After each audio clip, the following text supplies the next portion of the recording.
Important है। School exam में होता क्या है, हम सब्जेक्टिव नॉलेज किसी पर्टिकुलर सब्जेक्ट की गेन करते हैं।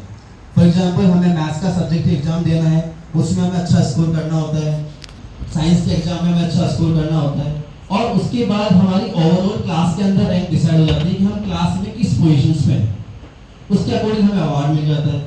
ऐसे ही सेम कंपटीशन एग्जाम में जब आप लोग जाते हो तो वहां पर भी आपको आपकी स्कूल की रैंक, आपकी जोनल रैंक, आपकी सिटी रैंक, इंडिया लेवल पे जो रैंक है वो पता लगती है। तो कंपटीशन एग्जाम का फायदा क्या होता है कि हमें ये पता लग जाता है कि हम अपने पीयर ग्रुप में, हम अपने जो क्लास के ग्रुप में कौन सी पोजीशन में। फॉर एग्जांपल 9th क्लास में पूरे इंडिया लेवल पे मैं कहाँ स्टैंड कर रहा हूँ, 10th क्लास में अगर मैं हूँ तो पूरे इंडिया लेवल पे मैं कहाँ स्टैंड कर रहा हूँ, मेरी रैंक क्या है। तो जितने भी ओलंपियाड्स होते हैं, जितने भी कॉम्पिटिटिव एग्जाम होते हैं, उन सभी का मेन पर्पस ये होता है कि आपको आपकी पोजीशन फाइंड करवाना कि आप कहां पर लाए कर रहे हैं, और वो बहुत कंपलसरी होता है कि हमें देना चाहिए।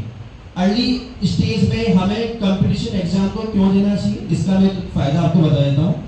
जिन बच्चों ने अभी से डिसाइड कर लिया है कि उनको मेडिकल लाइन में जाना है, या उनको IITian बनना है, या उनको आर्मी ऑफिसर बनना है, तो किसी ना किसी कंपटीशन एग्जाम से उन्हें फेस करना पड़ेगा।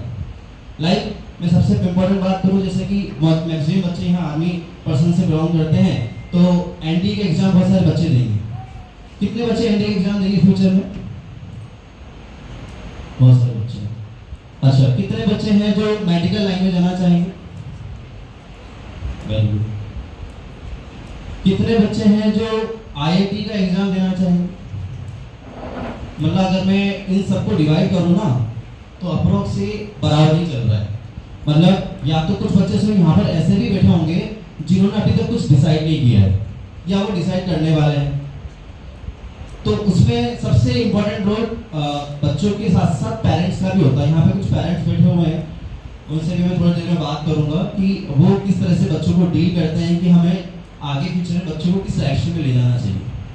तो सबसे पहले मैं इम्पोर्टेंस आपको बताना चाह रहा था कि कंपटीशन एग्जाम की इम्पोर्टेंस क्या है हमारे फ्यूचर लाइफ में। अगर आप किसी एग्जाम को फेस नहीं करते हैं, लाइक NSO का नाम किसने सुना है? NSO, नेशनल साइंस ओलंपियाड, बहुत कम है। IMO,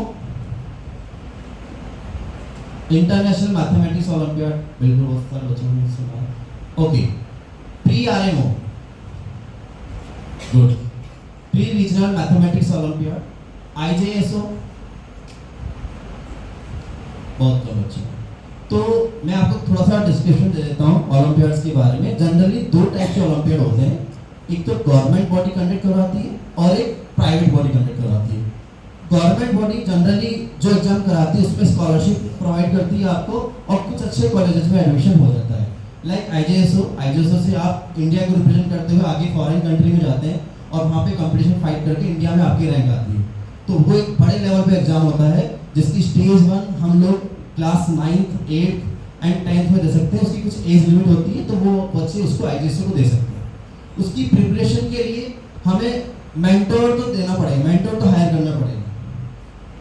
फॉर एग्जांपल जैसे कि आप में से किसी बच्चे का क्रिकेटर बहुत अच्छा, मतलब वो बैट्समैन अच्छा है या बॉलर अच्छा है, तो आप लोग यहाँ खेलते तो हैं, लेकिन कोई ना कोई अकेडमी आपने ज्वाइन जरूर करी होगी, क्योंकि उसको उस चीज में क्या बनना है, स्पेशलिस्ट बनना है ना। उस सेक्टर में वो क्या करना चाहता है, वो नंबर 1 बनना चाहता है, तो उसके लिए वो अभी से क्या करेगा, कोई ना कोई कोच हायर करेगा। अब ये सबकी नीड बन चुकी है, चाहे वो पेरेंट्स हो, चाहे वो बच्चा हो, चाहे किसी भी पर्सन की मैं बात करूँ। फॉर एग्जाम्पल हम किसी भी मैरिज फंक्शन को ऑर्गेनाइज करते हैं, तो आजकल इवेंट ऑर्गेनाइजर हमारे साथ में जुड़ जाते हैं। वो नीड बन चुकी है हमारी कि इवेंट ऑर्गेनाइजर पूरा मैनेजमेंट संभाल लेगा और हमको केवल बस फंक्शन अटेंड करना होगा। इसी तरीके से किसी भी पर्टिकुलर आपको कोई स्विमिंग क्लासेस ज्वाइन करनी है, तो उसके लिए पर्टिकुलर कोच की रिक्वायरमेंट पड़ेगी। तो हर किसी सेक्टर में आजकल ये रिक्वायरमेंट बन चुकी है कि आपको कोई कोच या मेंटर हायर करना होता है। तो एजुकेशन सेक्टर भी आपके लिए इस तरह से ही आपको डील करना पड़ेगा कि हमें किसी पर्टिकुलर एग्जाम को अगर टारगेट करना है, तो उसमें मेंटर की रिक्वायरमेंट होती है। फॉर एग्जांपल जैसे कि आप लोगों ने मैथ्स अच्छी तरह से पढ़ा है, मैथ अच्छी तरह से पढ़ा है। मैथ मतलब मेंटल एबिलिटी, जो बच्चे शायद नहीं जानते हैं, तो मैं एक क्वेश्चन के साथ डील करेंगे अपन। तो एक क्वेश्चन मैं आपके स्क्रीन पे शो करता हूँ, उससे थोड़ा सा आइडिया लग जाएगा। प्लीज मैम शो कीजिए एक बार क्वेश्चन। एक क्वेश्चन अपन डील करते हैं किस तरह से मेंटलिटी के क्वेश्चन प्रोसेस होते हैं और क्या डिफरेंस होता है मेंटरशिप और एक नॉर्मल एजुकेशन पर। क्वेश्चन दिख रहा है क्या आपको? 3, 5, 7, 9, 11, then you have to find the next number. अब ऑप्शन आ जाने दो, ऑप्शन आ जाते हैं। A option 50, B option 1, C option 17 and D option 19। अब जो आपका आंसर आ रहा था वो ऑप्शन में नहीं है, तो you have to try different logic. अगर जो ऑप्शन हमारे अकॉर्डिंग नहीं चलता है तो उसको हमें दूसरे तरीके से सॉल्व करना पड़ेगा। तो कुछ भी कोई बच्चा अपने हिसाब से बता सकता है क्या लग रहा है, कोई भी पेरेंट भी ट्राई कर सकते हैं इसको, टीचर्स भी ट्राई कर सकते हैं इवन। हाँ, किसी का 15 आंसर आ रहा था। Can you please tell the logic?